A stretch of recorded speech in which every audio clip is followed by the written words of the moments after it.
So you're telling me Okay, whoa. these movies are in the Olympics, right? These movies are in the Olympics against many other movies. Plenty other movies in the Olympics. Everyone is doing gymnastics. On the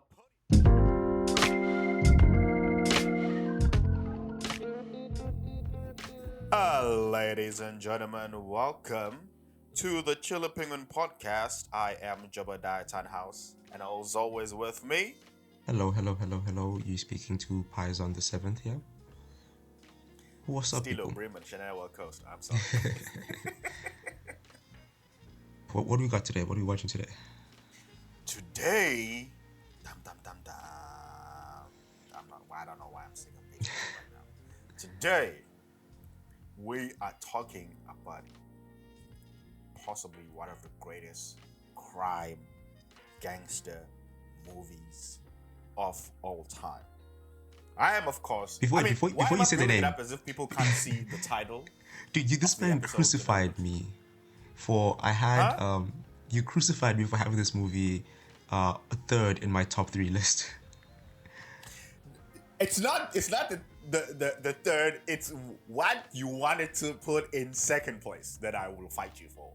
And when the viewers hear this, I feel like they will agree. Okay, no, I have had some thoughts, so now it's probably like almost second. So but we'll get there at the end. I don't want to get infuriated before the episode starts. Breathe. Girls, it's okay. Listen, it's gonna be okay. But when the time comes, and then you tell people which movie you want to put in second place, there will be war. I am saying this in the calmest tone in the history known to mankind. I will fight you, and I will be victorious. Okay. Listen, it's okay. It's okay. People have different tastes. There's different tastes, and then there's madness. That's what it is.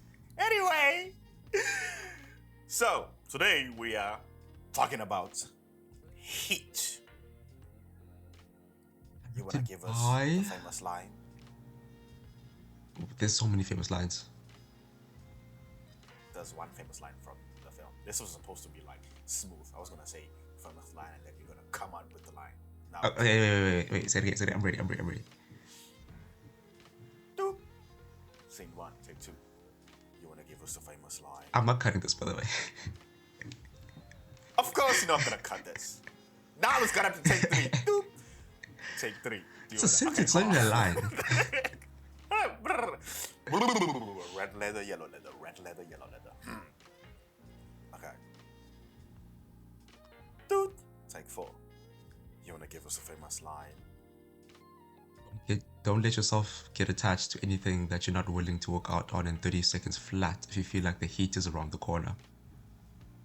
Ooh. Oof. Yeah. That's a strong line right there. What's the other one again? I heard Patrice O'Neal referenced that line while talking about relationships, and I was like, damn, this man is gangster. Damn. Okay. Anyway, yes. You taking it there? I'm taking it further, I promise. Something you don't want to do. Anyway. Heat is a crime thriller film written and directed by Michael Mann. It was released in 1995. That was a good year for movies, actually. Sorry? That was a good year for movies. Ah, bruh, 95. The 90s. The 90s, yeah. Yes. Okay, no, but let's not praise it like too much. It also gave us some really crappy films. You know, every year there's that crappy film that comes, and we're not gonna talk about that. Yeah, we're just gonna pretend that just never happened, didn't exist. You know what? It's weird. Every decade has like that horrible movie that it's either like so bad that it becomes funny, or we just don't want to talk about it. Yes. The 90s for me, I feel like it's become the George Clooney Batman with the nipples and everything. The George Clooney Batman with the nipples. Bat nipples. Yeah. Yeah, It's we don't talk it's about not. that nipples. We don't. It's yeah. It's. Anyways, the film. Some movies go to the it's so funny, it's so good, it's so bad, it's funny category, Yeah. and some are just, hey, just don't bring We that up just let's around just here. not talk about that one. Yes, but Heat is not one of those. But Not close. Heat is one of them ones. He's one. It literally is one of them ones. Heat is You one don't of want to them smoke with ones. them. It's one of them ones. No, tiptoeing through the slums, nigga. Ain't that one of that? People are gonna be like, you gotta listen to Cole now. Okay, we digressing. This podcast is just movies mixed with ADHD, Yes, quite literally. Focus. and people are gonna be like, what are these guys talking about? Okay, focus, hate. Yes, Potatoes, yes. I was relaying the cast. Film is stacked. Yeah. Stacked. Al Pacino, who plays Vincent, the cop. Robert DeNiro, who plays Neil, gangster criminal. We have Val Kilmer, who plays Chris. We have John Voight in a very small but very good role. We have Tom Sizemore, one of my favorite characters in the film. And then we have Diane Venora, my favorite character in the film. We have young Natalie Portman, Natalie Portman. We have a whole bunch of people, bruh. We have Dennis Haysbert in some of his young roles. We have William Fichtner. Bro, it's Whoa! like a We have stacked Hank cast, bro. Azaria. It's the big guns of the 90s. Yeah. Awesome cast. And thing is, like, Film. you know what's weird? Like, we know them now as like big names, right? But also, like back then, these are Yes. like really good actors. Not all of them get to have all the screen time, but like when they're there, they're there. Yeah. Yeah. And it was like, get in there, do your job the best way you can, and get out. There's no fluff. No fluff at all. And bro, like I wasn't that familiar with like Michael Mann stuff, but man, can he direct? Oh, Michael Mann had this year he became one of my favorite directors, and I was This like, year? this man, yeah, What did he do this year? this year he did. No, I started liking him this year. Oh, That's okay. what I'll say. Okay, makes sense. But yeah, Yeah. I'm reading here that the man directed, wrote the thing. What else did he do? Michael Mann did The Insider, which is again fantastic. Mm-hmm. Michael Mann gave us Collateral. Oh, Michael Mann gave us his latest film was Ferrari. I haven't seen Ferrari by the way. Yeah. Did I see Ferrari? I didn't no. finish it. I remember. Oh, one of those. Yeah, but not in a bad way. I think something interrupted me, and I was like, I'm going to finish it, and I just never did. Fair. It's one of them. Michael Mann is he likes freaking long ass movies. Two, he slows down. Like his movies were like, I'm gonna take my time. I know what I'm doing, kid. Relax. That's Michael Mann. It's like, kid, I know what I'm doing. Yes. Don't come in here with your lack of what do you call them? Short attention span. Coming up in here wanting action every 2 goddamn minutes. No, relax. I don't think he'd do well with like the TikTok brain that's in this world. Oh no. Oh, Yeah. of course not. Because I mean, Heat is a 2-hour, 50-minute film, but you don't feel it at Yes. all. You don't feel it at all. Like you're engaged. Man has your attention span like by the throat. He's got you hooked. He's got you hooked, and he knows that you will not want to go anywhere. Yeah. Yeah. No, but dude. I think also comparing Yeah. you haven't seen The Insider, so I'm not gonna spoil it, but I'll say an element of Okay. in good movies, in case in this movie, Heat has he sprinkles. You know how some movies you want to see how the story will end because you Yeah. genuinely don't know. Yeah. And there's some movies where they tell you, Guti, this might happen at the end, or this will happen at the end, or there are two theories. Because in this film, there's actually two theories: he gets caught, or he gets away. Yeah. And so we want to know which one of those. It's not like we are wondering what will happen. So Michael Mann's stories have that element of, there's a predetermined outcome, and then we're watching because we genuinely want to know, what he has promised. And he gives us a promise like, either of these two can happen. And in The Insider, there is that element as well where it's like, it's either this will happen or this will happen. Stay tuned to find out. Okay. Like, damn. So you got something to look forward to. I like that. Yes. I want to know, have you ever seen... I don't know why I'm singing that song. We haven't even given the people... Okay, I gotta read the short synopsis. That's the thing about nice movies. They have like small taglines and then we keep it moving. Yeah, and it's like to the point, and it also like it doesn't reveal too much. Yes. But yeah, read the thing. Read the thing. According to IMDb, Heat, a group of high-end professional thieves start to feel the heat from the LAPD when they unknowingly leave a verbal clue at their latest heist. Dum, dum, dum. By the way, if you're listening to this episode, we will talk about the movie and there will be spoilers. We're not gonna, I don't know, I feel like we shouldn't say that because the episode is like 40 minutes long. We're not gonna be ducking information for 40 minutes. Like, it's not a review. We're just talking about the film because it was a good film. Yes, it was a really good film. I want to ask. Unknowingly leave a verbal clue at that. What is this verbal clue? What's that? Verbal clue? Was it the TV dude? Was it the who? The TV dude? That guy that said he heard everything. Because he said he heard everything, but he didn't see anything. Actually, yeah, that's what it is. Because he heard someone say slick. And then that's what actually, it is a verbal clue. Because he didn't see him, but he heard the word slick. And that's how the detective later on connected Slick to the guy. And then that's how he started dating them. Yeah, that makes sense now. The worst part is Slick wasn't even working with them no more. Yes. That sucks. Opening thoughts. What are your thoughts on Heat? Opening thoughts. Because I recently watched Heat, like 2 days ago. I was kind of pissed.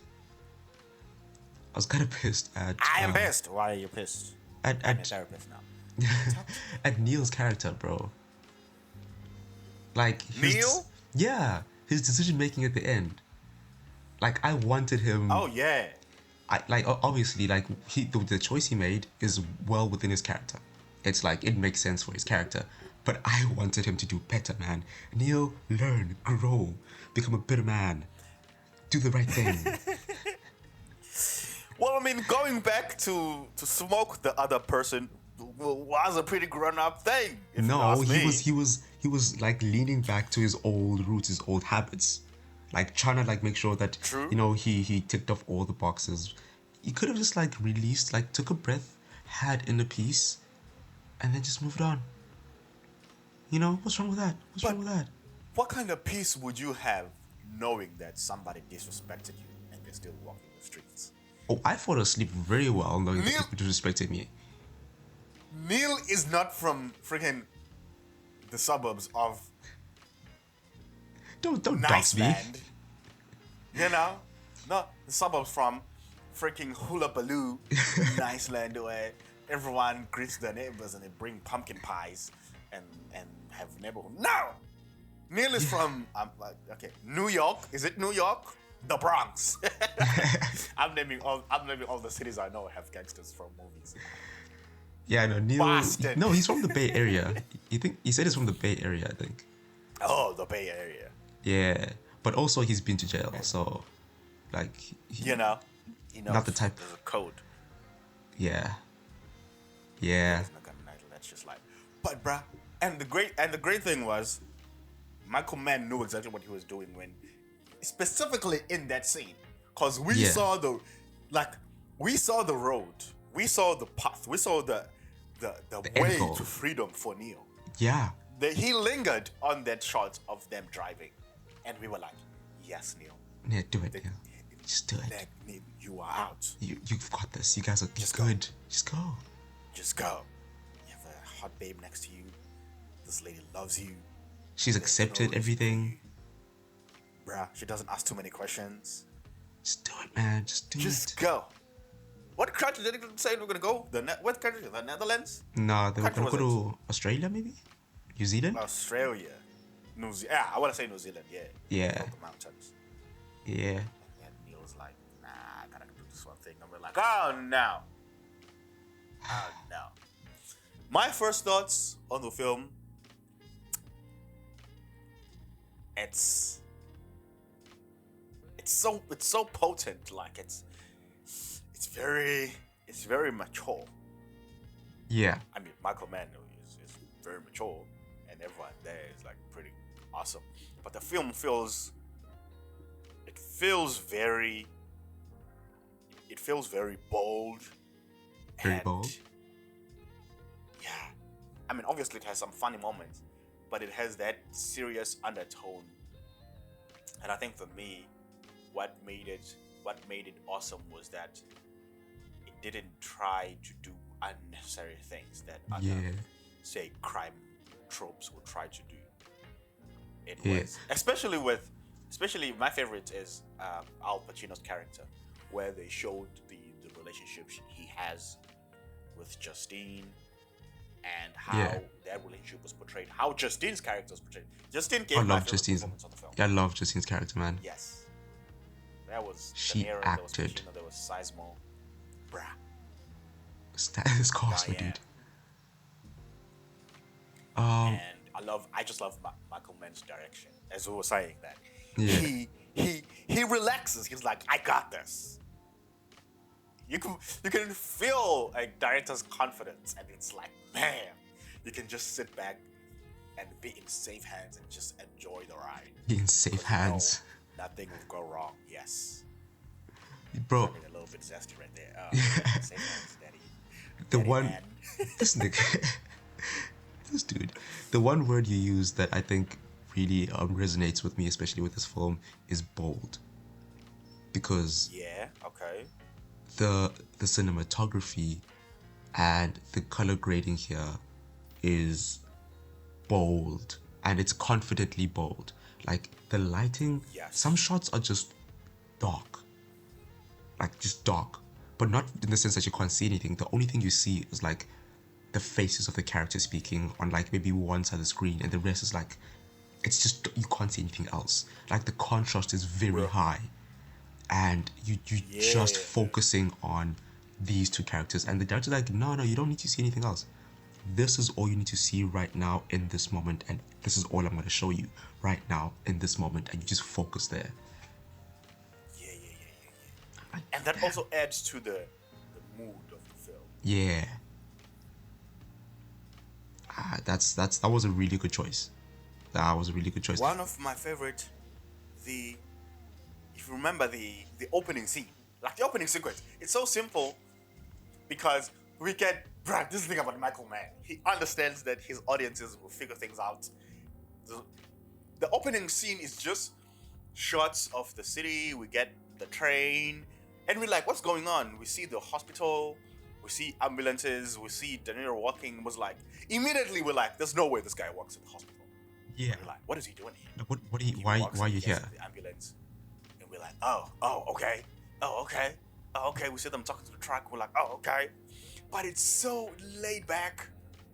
There's no rush. There's no Michael Mann he doesn't get scared that, I must tell people because they won't figure it out. No.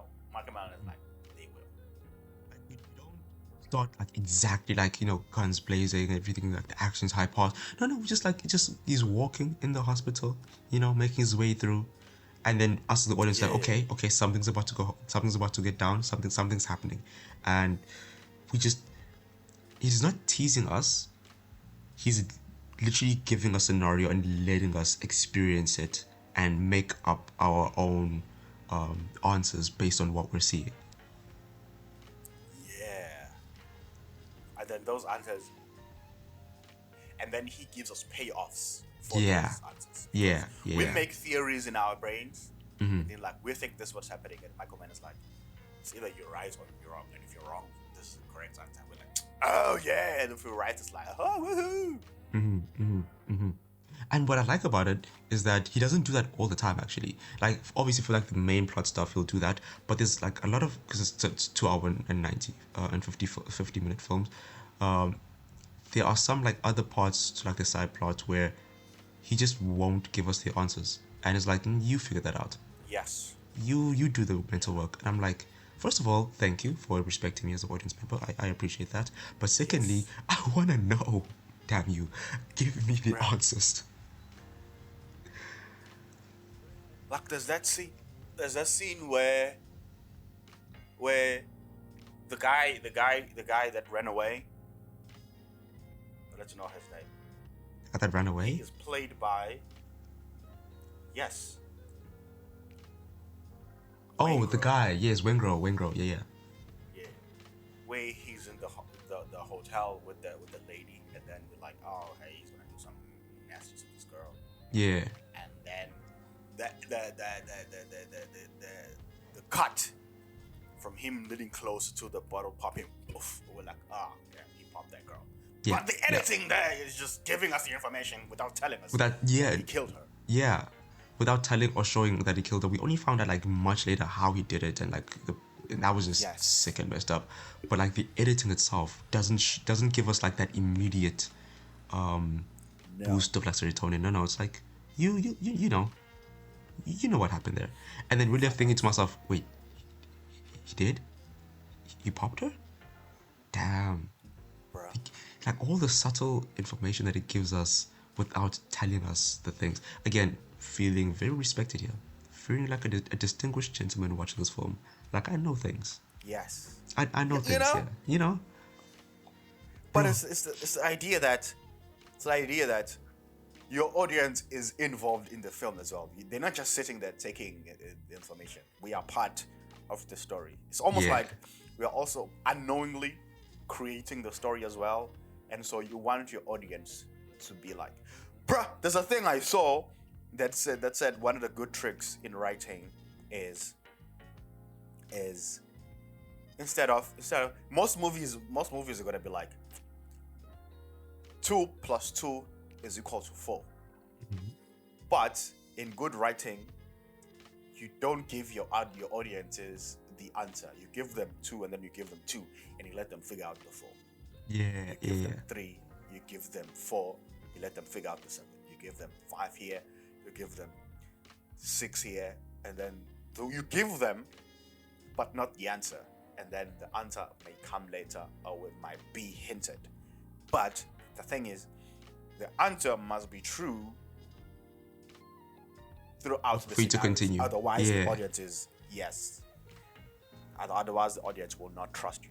So if you give the audience 2 and you give them 2, and then you come out and say the answer's 10, the audience gonna be like, well, how do we get there? How do we get there? Puzzling me, you know? Yeah.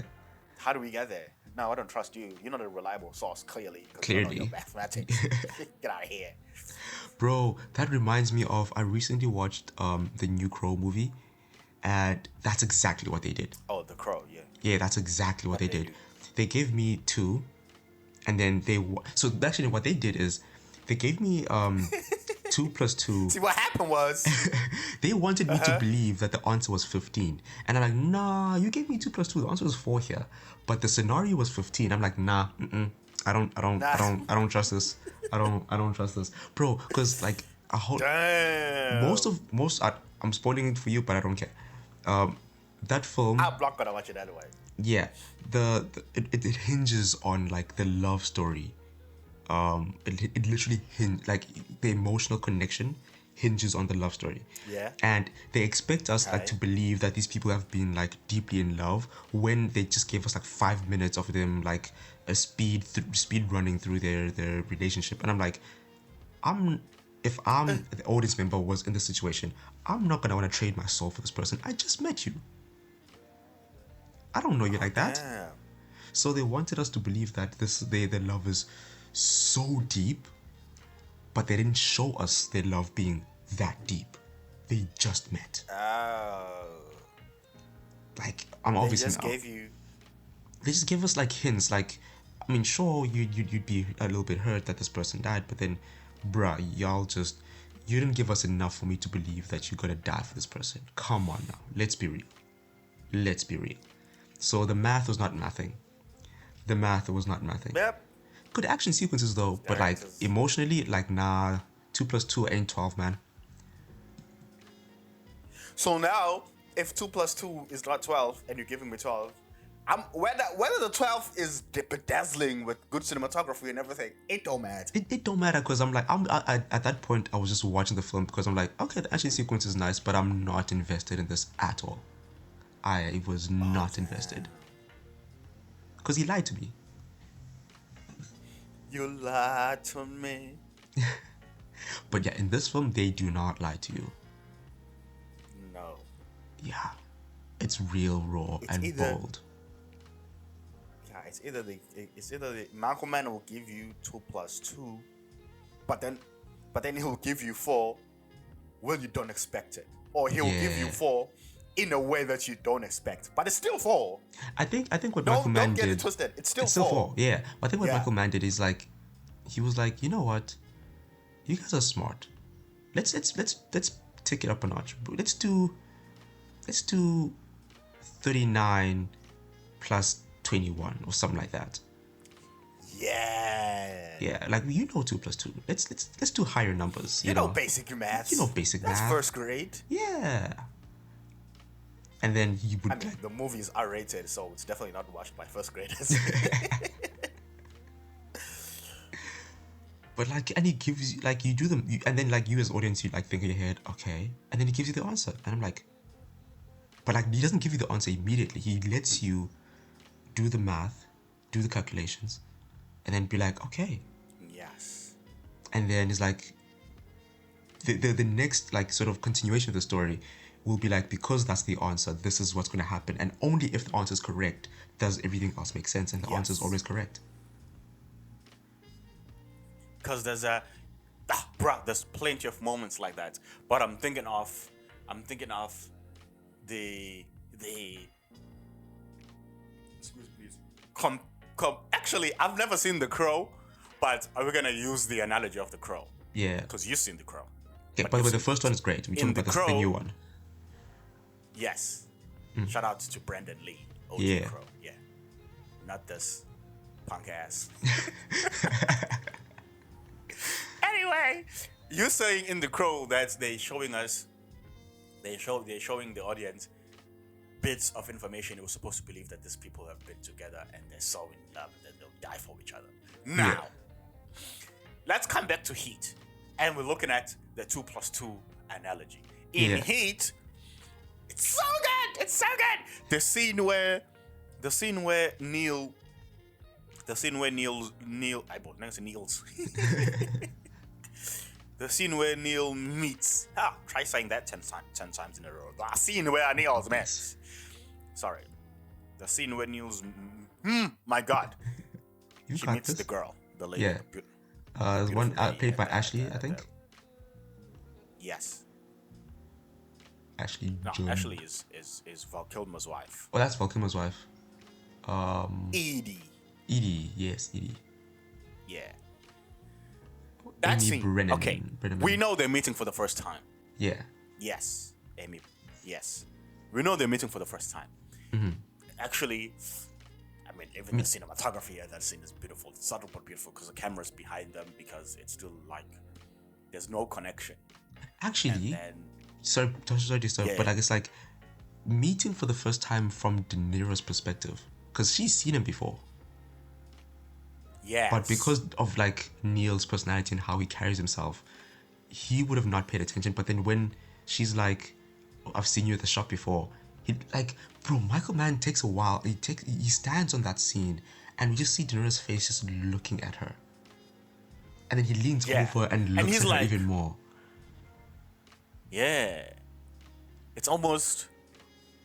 He almost feels not disrespected yet, but like, what are you doing? What's going on right now? You know, when someone is not mad, but they just like, what are you doing? Yeah. What's What's going on? That's what he was. He was like, what's going on right now? Are you sure you want to do this? And then he's like, what business is it of yours? What kind of books I read? Oh my God! Bro. For someone to say that to a beautiful lady like that, I mean, we're not promoting holistic tendencies out here, people. No. But we're just, speaking on DeNiro's character right here. Yeah, because he was just. And then, damn, he just said it. Yes.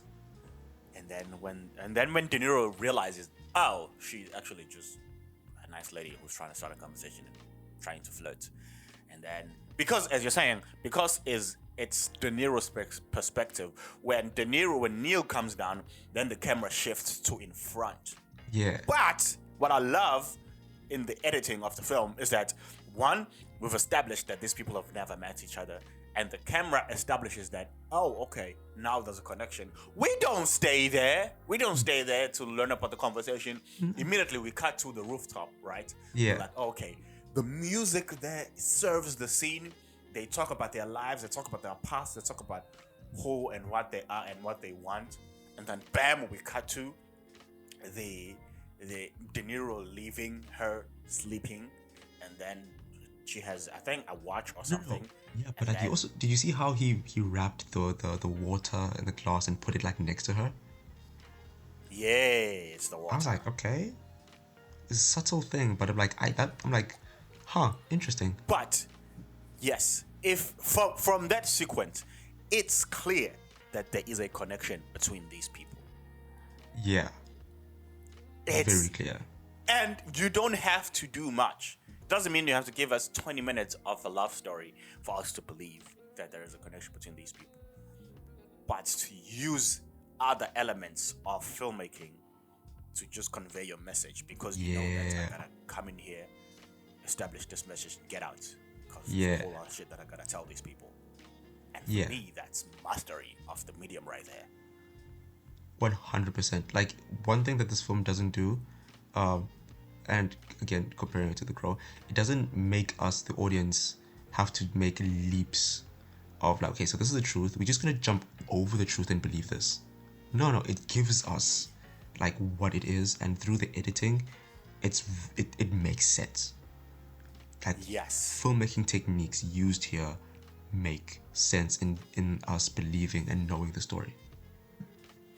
Also, I just want to comment on the craziness of comparing this movie to The Crow. There's so many other films in the genre, man. But we just went with The Crow. So much disrespect. Hey, so much disrespect. It was the first thing that came to my Michael Mann. It's just, huh? It was the first thing that came to my mind. You know, not gonna fight that. But we gotta talk about the iconic shootout scene, bro, outside the bank. Bro, I don't know why, or maybe it's like the editing or the way they did it. That felt violent. Yes, it felt brutally violent, bro. I'm like, it didn't feel fancy like an action film. Nah, it was not fancy at all. Bruh. It was gritty, dirty, and violent. And I don't know why, but I keep saying this. It felt so adult. Yeah. It wasn't like, polished. I'm gonna compare this to. Sorry. It didn't feel polished at all. No. I'm gonna compare this to a scene from. Do you remember Takers? Takers? You probably don't remember Takers. That's an old heist movie as well. Yeah, with Chris Brown and Idris Elba and. With what? Sorry, what? Sorry, what? Yeah. Why are those two in a movie together? Weird cast, I know. Huh? Why are those two in a movie together? Yep. Idris Elba, Michael Ealy. Wait, Paul Walker was in this? Boys. Yes. Was it Paul Walker? Paul Walker and Chris Brown. And T.I. Yeah, and T.I. What Tyler Perry the 2000s, collaboration is this? The 2000s, man. Okay. They also have a shootout there. But the shootout is so dramatized. Here in Heat, yo, bro, it's so brutal. You don't feel safe. even you remember when he took the kids, and I'm like, oh, not the kid, man, no. Even when the detective was like caught up and like was aiming, I'm like, don't, no, what are you doing? Don't shoot. Hey, there's a kid don't there. shoot, bruh. And it's like, bro, I was like, yes, criminals in this situation would do that to protect themselves. True, but then this whole time we've been like on the side of the criminals, but this time we're like, wait, no, these are bad guys. But no. Yes. Like if things go wrong, they're still criminals. Yes, they're kind of cool, but no. Bro, I was scared in that scene. And the sound design was amazing. The Bro, gunshots. Bro, I feel like the score in general was just good. Very 90s, but like on theme. Kept you engaged. Bro, 90s, I love 90s movies. Do you know this? Yeah. I just love 90s movies. They have this element of immersiveness and coolness with them that is just like beautiful. I remember we were talking about this, about how not everything is clear. Yeah. The picture is noisy and dirty sometimes and gritty, and it's filled with things, but we don't see all the details. Yeah. There is detail, but we don't see all the detail. And it's also it's like a choice too. Like you don't need to see all of the detail. Yes. Actually, speaking of detail, one of my grievances I had with the new Deadpool and Wolverine was Oh, I've got many grievances for that film. and But the continue. details of the film. Yeah. Yes. The film succeeded in a lot of areas, Uh-huh. but I was not happy with the colors of that film. Not at all, bro. Like the colors and the cinematography of the film, because part of the detail and the composition of the scene lies in the cinematography and the directing, one may argue. Yeah. But like, we don't have to see everything in the frame, bro. We don't have to see. No, can I tell you something? Like, okay, before I say this, I love the film, love Deadpool Wolverine, love it. Gave us the fans what we needed. But I agree with you, and I really agree with you on that point that we did, like, the cinematography actually did more than it needed to be, because they showed us everything, so much so that they also showed us, especially that fight scene at the end with Wolverine and all those Deadpools, I could literally see that there was no connection, that there was just like pretending to get hit and like diving. I could see that clear as day. What do you mean, no connection? Like there were like this scenes where like Wolverine is swinging with the claws out, but you can literally see a gap between the claws and the guy's chest. You can see a gap, and the guy just flings and dives. And I'm like, bro, how am I supposed to be immersed? How am I supposed to believe this? It just felt, they showed us too much, and then it ended up feeling fake, and it just ended up disappointing me. Yes, I feel like the story worked. Yeah. The jokes worked. The characters worked. Also, but the cameo how the film porn looks. So many cameos. But the way the film looks. Yeah. But the nice thing about the cameos were sort of adding to the story. Yeah. I think for me it's literally the cinematography. That's and the editing. That's my only grievance. Yes. Well, my main grievance. Like, and you don't notice this, but if you were to look right now, a picture of Deadpool from 2018 and look at a picture of Deadpool from 2020, stark difference. Yeah. Stark difference. Also, I saw a comparison. If you remember in Logan, when Wolverine was like in the forest, it was the end where he's running and chasing and like fighting all of these gun people. Compare that to the scene where it's him and all the Deadpools. So different, because that one scene is very dark and gritty, different. And there's like a purpose. Like Wolverine is like he's running whole ass and trying to save these kids. Here, even in the action sequence, it's like it just didn't feel. I wasn't hooked because I could see that there's no connection. Also, these guys are going to regenerate 2 seconds later. There wasn't just it felt, no offense, it felt pointless. Yes, it felt empty. And it felt empty, yeah. Yeah. It just, it did. Because even with the scene where Logan is fighting the other fake Logan Yeah. at night. It's Oh. outside. Oh, bro. It's that so scene. dark. That scene. Yeah, it's so dark, but in a beautiful way. Beautiful way. Intentional way, too. Yes, because it adds. Yeah. No. Listen. I actually want us to like do a review on Logan later. So let's stop this right now. Like you know Logan. Logan if I is were my to spoil film. the review, hundreds out of hundreds. Okay, go Bro. on. Like Logan is my favorite film. So I don't want us to like back to Heat. We'll talk about Logan some other time. But Yes. that gunfight scene, bro, very brutal. Very brutal. I was like scared. And it felt It's real. And I'm scared both for the citizens, I'm scared for the police, I'm scared for the criminals. I felt like you know how in some movies like we get the perspective of like the good guys, the perspective of the bad guys, and you follow one of them and you're on their side. In that scene, as much as obviously we were in DeNiro's like the Neil's team and we want them to like maybe escape, I somehow also felt like a citizen in that town. And this is just happening around me. And I'm like, wait, no. There was a point where like we're seeing the bullet holes in the cars and you're like, oh, no, what if someone's in there? You just like, you're going to get some donuts at the mall and then suddenly there's a violent ass gunfight and you try to save your life. Dude. And it just reminded you that this is a crime film. Yeah. To your point, in a David Fincher film, David Fincher usually says, I like a scene where both people are correct. Yeah. Because it raises the drama. Yeah. And it's kind of like in Heat, both sides. It's not one of those movies where we're rooting for this guy and we're like, I hope this guy doesn't win.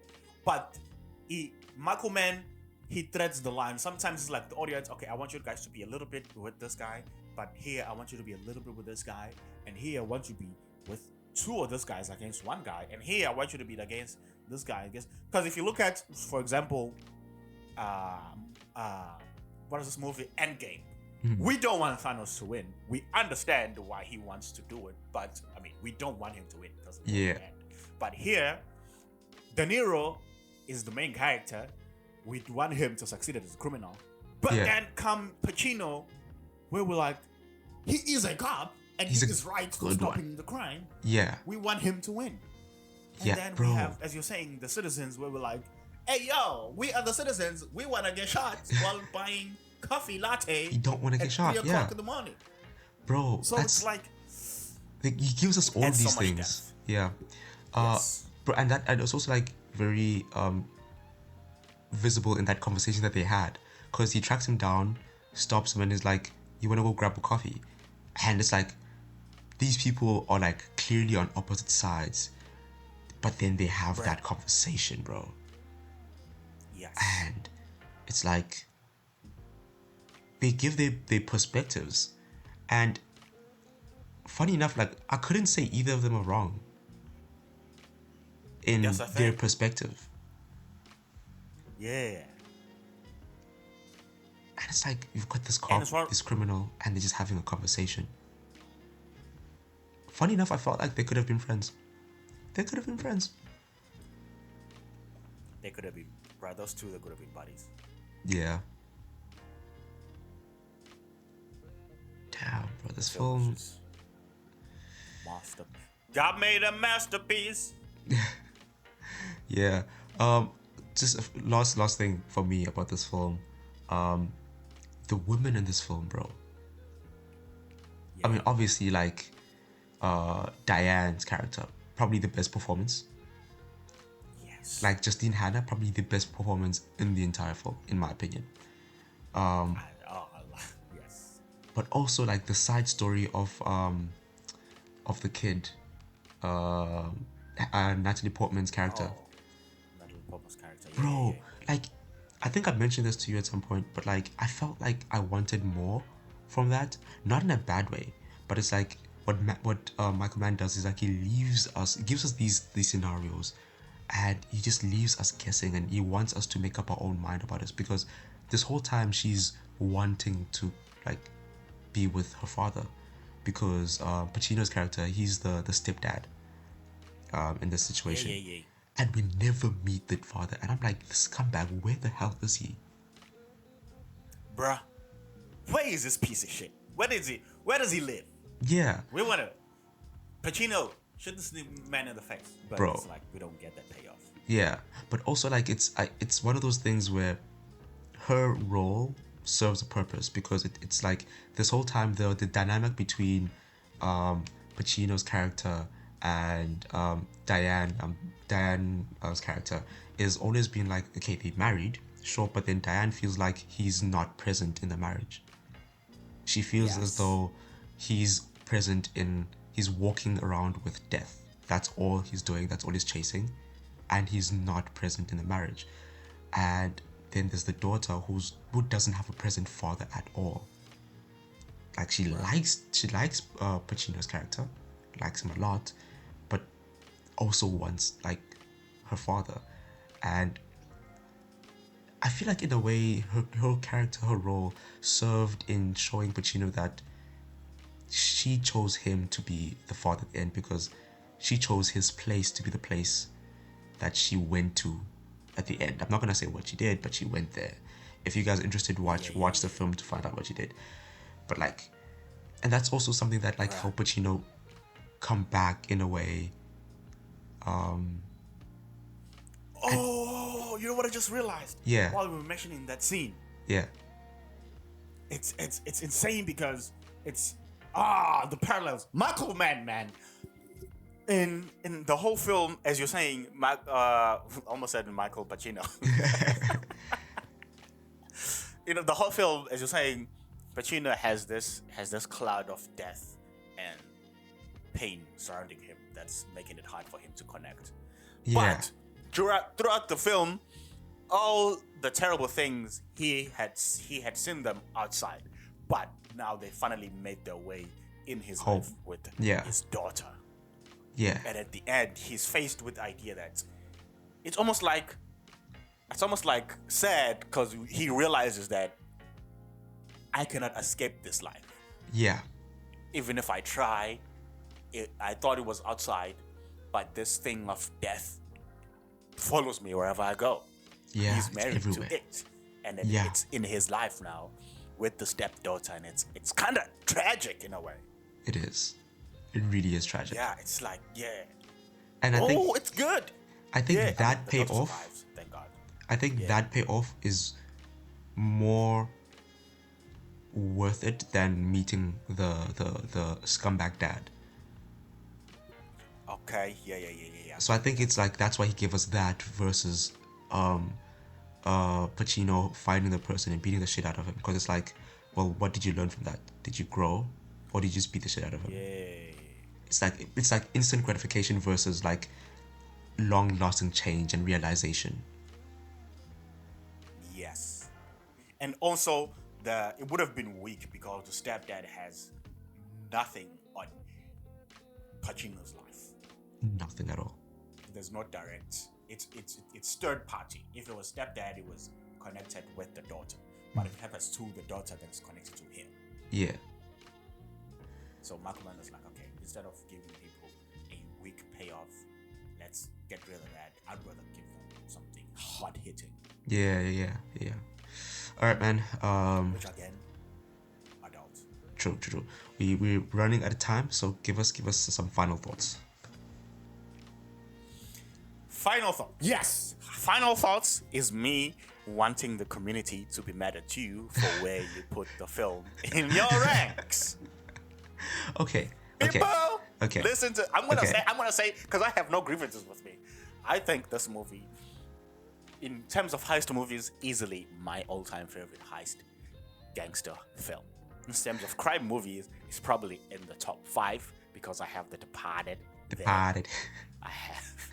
Oh my God! It's The Departed. I have Goodfellas there. Yeah. I love But in Goodfellas. terms of heist, easily my favorites. Michael Mann, I love his directing. Okay. So speaking strictly of heist movies, right? Yes. So I grew up on the Ocean's 11 films. So for me, that's number one. Like those films have like a very special place in me. So those are number one, the Ocean's 11 movies. So that's where I stand, right? And then number two, it was either going to be Heat, right? Or what was the other film? Now I'm forgetting the name. Don't ask me. Say with your chest, big chest, nigga. Don't ask me. The hell's this? What do you mean? Okay, fine. Okay. Also, because I watched it when I was a kid, I really like The Italian Job. Okay, there it is. I really like The Italian Job. And I just want people to understand this. According to Paisan, The Italian Job can be in the same rating as Heat by Michael Mann. Listen to me. The movie with the Mini Coopers. Listen to me. The whole goddamn time, Mini Coopers is cooking, Mini Coopers is rubbing the bag, Mini Coopers is jumping through building. Listen to me. I don't know. Listen, it could be because, again, it's like a film from 2003. I haven't seen it since. So it could be like I'm going off of like this nostalgia bait. And I've seen the Heat like recently. So obviously like right now I can easily put it at 2. But then when I was doing the ranking, I was like, oh wait, I remember really liking The Italian Job. So that's why I was like, maybe I'll put The Italian Job second. But the only thing I'll say with The Italian Job is that it has Mark Wahlberg, who is also in The Departed. So that's the only 0.1 point I'm gonna give. By the way, The Italian Job, great film. F. Gary Gray, great director, straight out of Compton, we know. Yeah. Fantastic. But you're just not with it. Against Heat.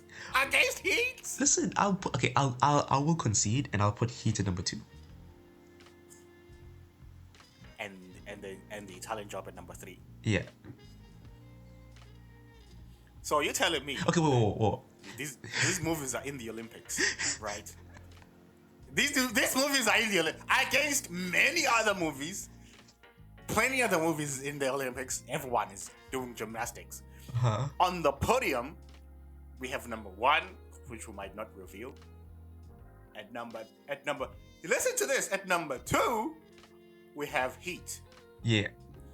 And then on the right side, next to number 1, by the way, because number 1 is the side, number 2 is the side.